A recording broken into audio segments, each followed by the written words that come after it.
Aspekti psikologjik, por edhe nga aspekti i zhvillimit zhvillimor, personi fëmijët i cili lind formon personalitetin e vet, e që ky personalitet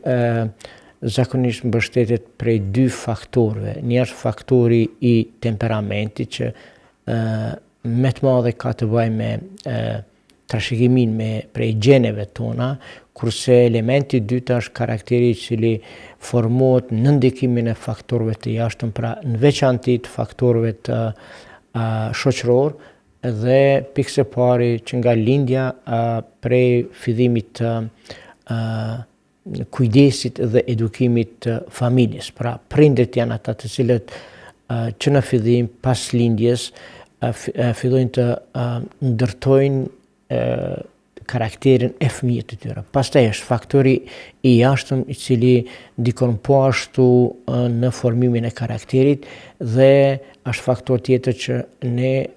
nëpërmes njohurive tona, pra nëpërmes diturisë tonë, po ashtu ne e formojmë karakterin tonë. Por bazamenti i asaj që është pra themelet të cilët i vendosen janë temperamenti, pra që nga trashëgimia, që nga gjenet tona, pra në DNA-n tonë, si quhet në shkencë, dhe pastaj kemi edhe karakterin faktorët të jashtëm. Pse ndonjëherë ne kemi karaktere të ndryshme dhe pikërisht a janë për shkak të këtyre karaktereve të ndryshëm njerëzit kanë edhe mosmarrveshje, unë s'po du me qujtë që në fillim konflikte, por hajde të themi që kanë mosmarrveshje,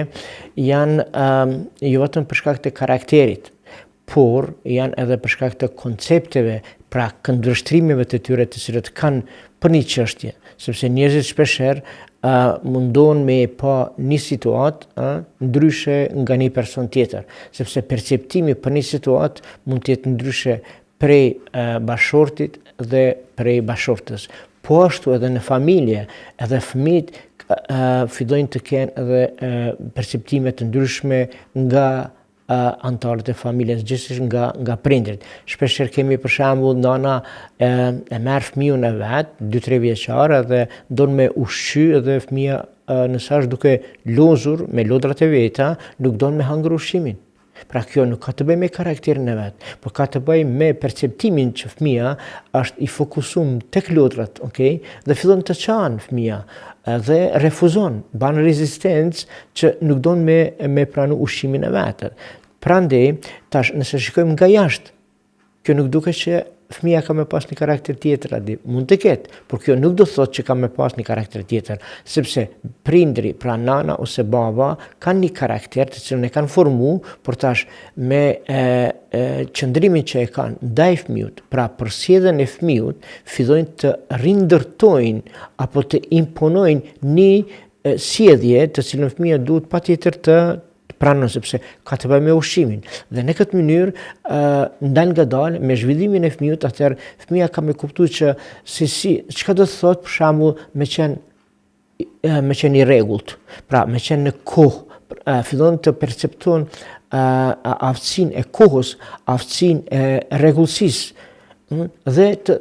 ndëgjshmërisë. Prandaj, këtë janë këto të cilët janë elementet që i formojnë një karakter të personalitetit të njeriut.